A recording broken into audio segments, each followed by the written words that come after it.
in Sumeru. Yes, about that. You didn't let me finish my sentence. The person in charge of personnel affairs nominated me to be the Grand Sage in place of Azar and help Lesser Lord Kusanali manage the academia. But I refused.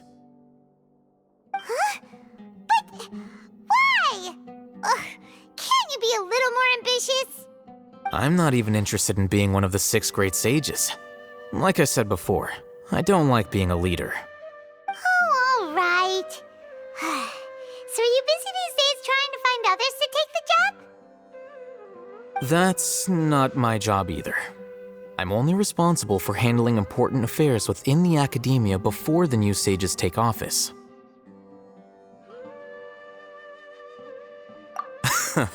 And the first thing I'll do is reject Kasharawar's application for funding. By the way, who was that other person just now? Is he your friend? Do we look like friends? Paimon doesn't know. That's why Paimon's asking. His name is Kaveh, my roommate. You could say he's the representative for Ksharawar scholars, which is exactly why he always has so many problems. So everything that's happened recently must be a huge change for the people of Sumeru. Such is the work of the Academia Scribe. Well, anyway, no matter how busy you are, since you are our planner, remember to attend the celebration feast in 2 days. All right, I'll see you there.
This is Port Ormos. Now where could... Is that Paimon I hear? Huh? Oh, it's been a while. How are you doing? Dunyarzad! It's been so long since we've seen you!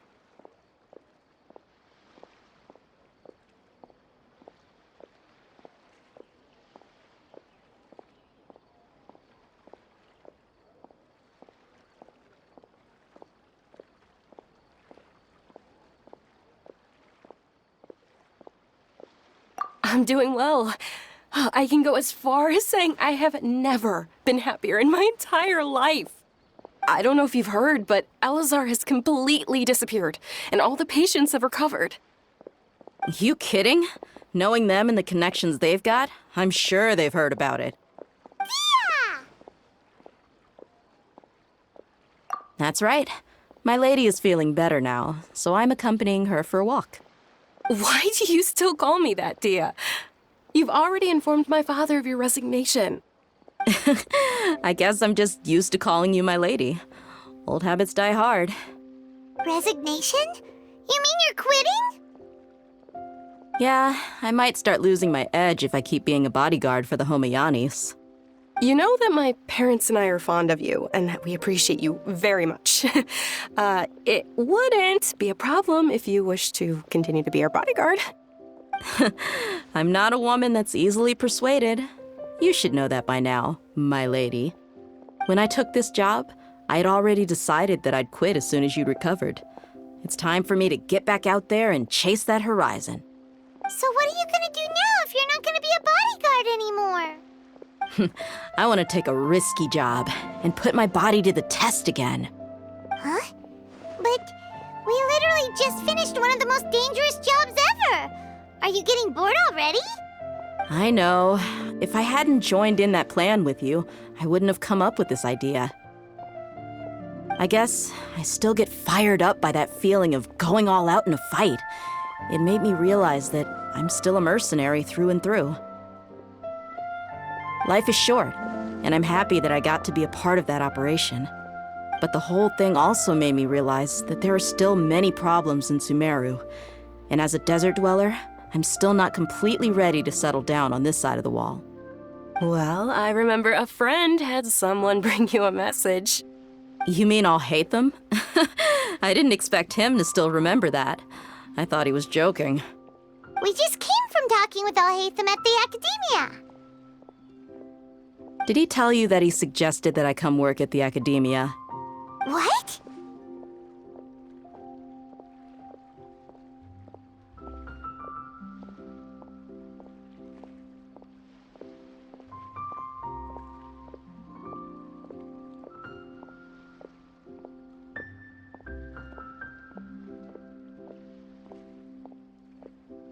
I heard that Azar and his cronies fell from power, and Alhaitham told me that now was a good time to find a job in the Academia, but only if I wanted to. Whoa. Paimon can't see you being anything other than a mercenary. Me neither. But I think Dia would look great dressed up as a scholar. Ugh, forget about it. I wouldn't last 10 seconds in there. Alhaitham probably just liked the way I worked and knew I'm good in a fight, so he suggested I find some work in the Academia.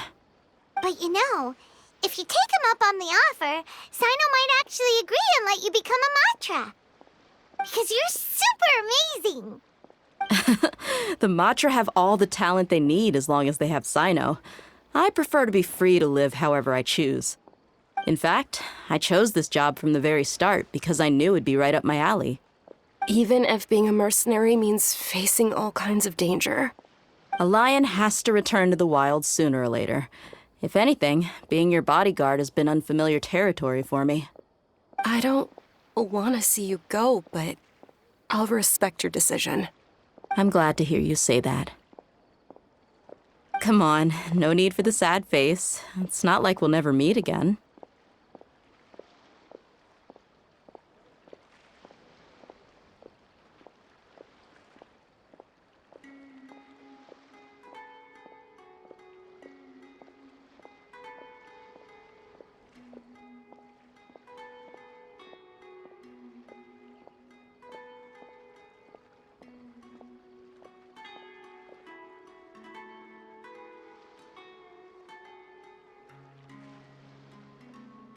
Once the whole Dendro Archon thing is settled, everything in Sumeru will take a turn for the better. That makes me happy too. But a peaceful society will probably mean less demand for mercenaries like me. Before long, we'll be a dying breed. So I'd better get to work while I still can. Huh? But wait a second. You make it sound like you're leaving now. Well, no, not yet at least. I promised my lady I'd stick around until next week. So, have you been in Port Ormos this entire time? We were wondering if you had received a letter from Nilu. Oh, did Nilu write to us? She heard that you were seen in Port Ormos, so she sent the letter here. Huh. It was probably sent to the inn that we're staying at. My lady has been very energetic lately and keeps taking me on hikes, staying out even into the night. By the time we get back, the receptionist is usually off napping on the job. Right, and we tend to leave quite early in the morning, so the old man on duty is also usually dozing off. So what it really sounds like is that the person on duty is always asleep. I bet the letter's at the reception desk. I'll go check later. No wonder there wasn't a reply. You never received the letter. Good thing Nilu asked us to come and check on that. Sorry to make you two come all the way out here. It must be something important for Nilu to specifically write to us like that. Yes, she said they were preparing a victory feast in the Grand Bazaar, and will also be celebrating Sino's reinstatement as General Mahamatra. She was hoping you could come. Great! I'll be sure to attend. Count me in too. But is there some sort of dress code or anything for the feast? Can I just show up looking like this? Since it's being organized by Nilu, I don't think she'll be too picky about that. If anything, I think she wants to see us as our most natural selves. All right, then this is how I'll show up. The feast will be held in 2 days, so don't forget. Sure. Thank you so much for letting us know. We'll see you there. Oh, by the way, do you happen to know where Sino and Raman are? The General Mahamatra always comes and goes without a trace. Normally no one knows his whereabouts. Oh. But last time we met, he mentioned that he had something to do in Aru village. You can try your luck there. As for Raman, your guess is as good as mine. I only remember he said that he had something to discuss with Sino. You can ask Sino when you meet him.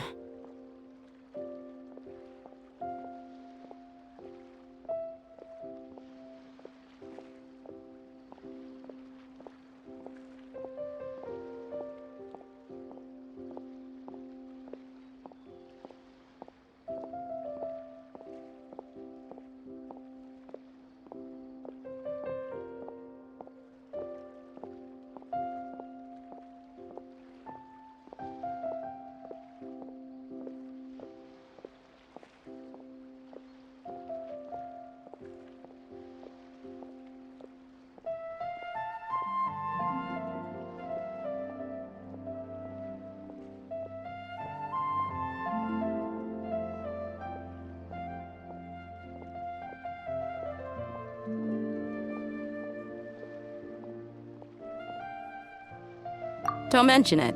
You'd better get going. All right, on to our next stop.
It's been a while since we last visited Aru village.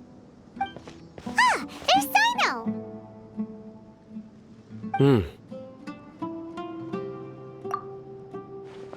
What brings you here? We recovered well, and Tanari agreed to let us leave, so now we're out and about again. It seems Gandharvaville's medical treatment is still as good as ever. Mm-hmm, and Tanari is recovering well, too. That's good to hear. Yeah, you're the one who brought us to him when we lost consciousness, right? Thanks for that. You're welcome. Tainari has excellent medical skills, and Kale is quite attentive. It was the best place for you. But why are you just standing here like a dead tree? I'm meeting some people. Oh, you mean Candace? I've already talked with Candace and the village chief. They're still at the usual place. You can go there if you'd like to see them. But you know one of the people I'm meeting as well. Oh, by King Deshret's blessing, my friend suddenly appears in the desert. Don't tell me you've run into trouble and need us to help now. Roman! Huh? Sataria?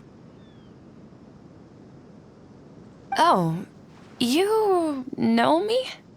Oh, well, you're pretty famous in the academia. Don't worry, these are our friends. No need to be so guarded. I see.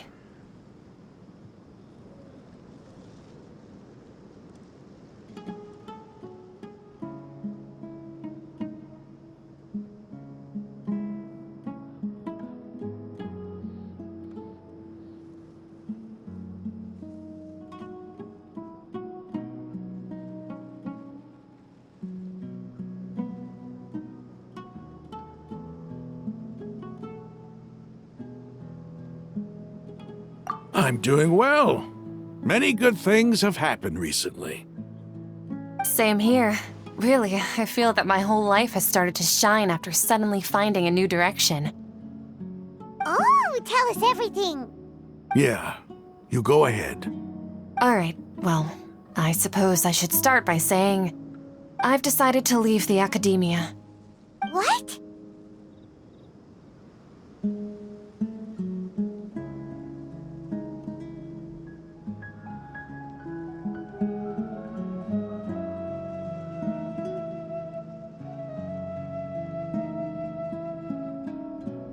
It's not that I've given up on being a scholar.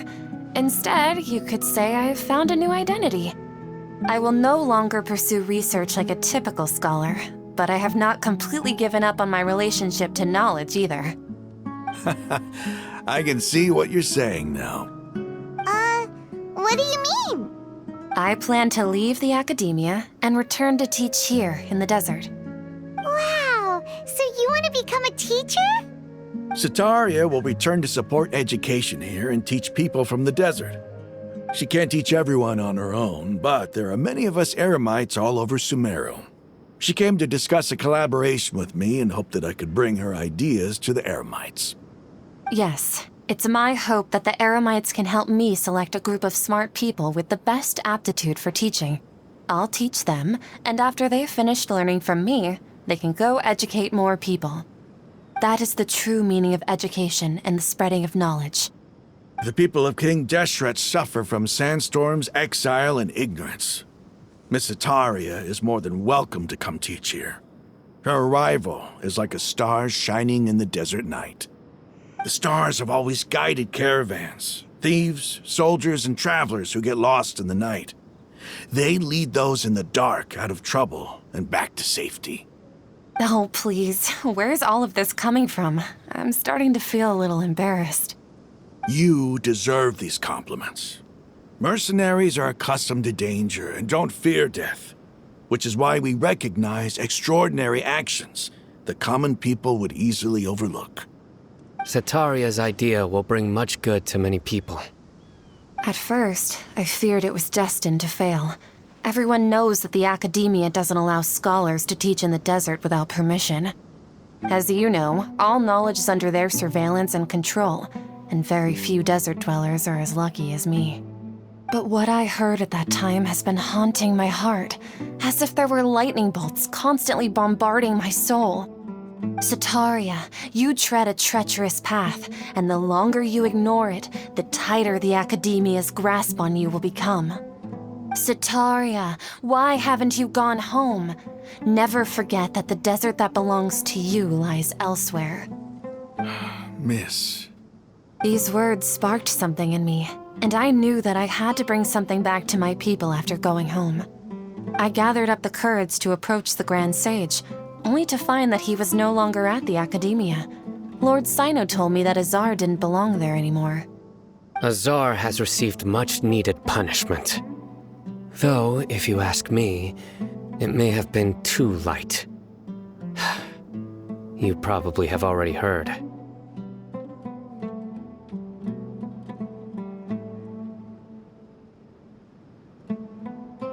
Lord Sino helped me obtain permission to leave the academia for the desert, and accompanied me here to discuss collaboration with members of the Eremites.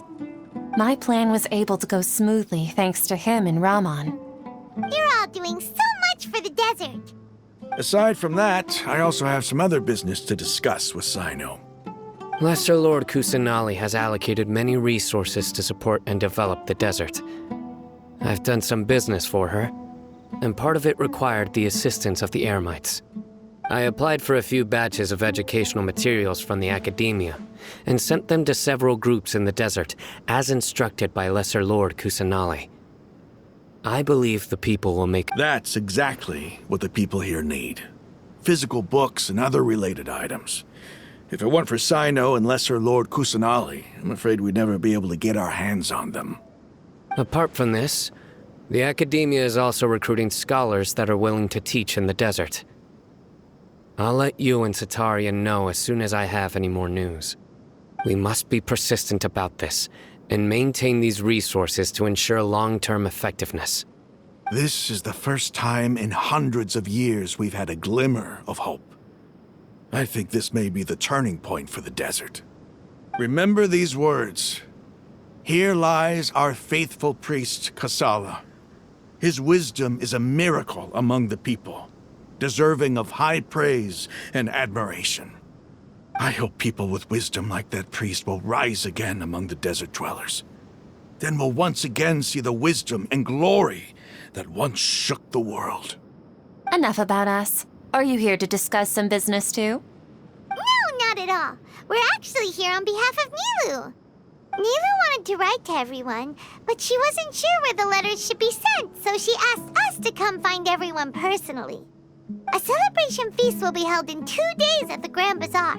She hopes that all of you will be able to attend. At the feast, we'll also be celebrating Sino's reinstatement as General Mahamatra. Although, judging from your appearance, it seems you've already been reinstated. Paimon thought you would only start working for the Academia after the feast. Celebration? Feast?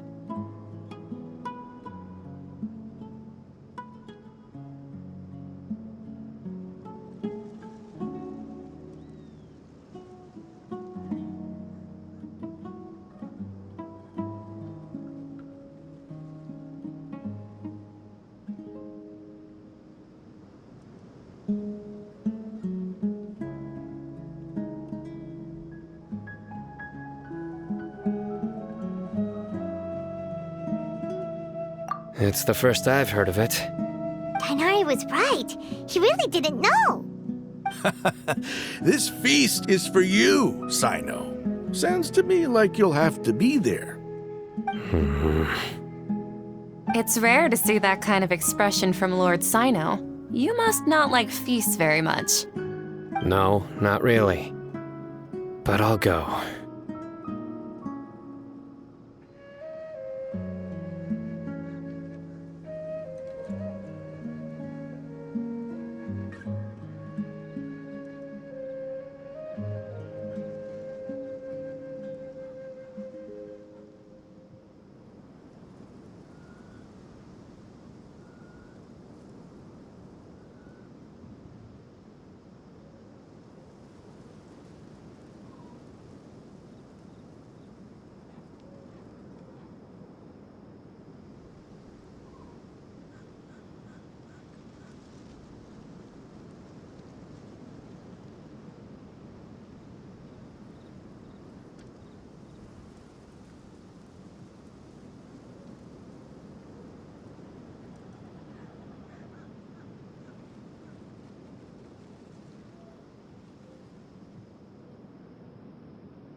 Well, I still have a lot to handle here.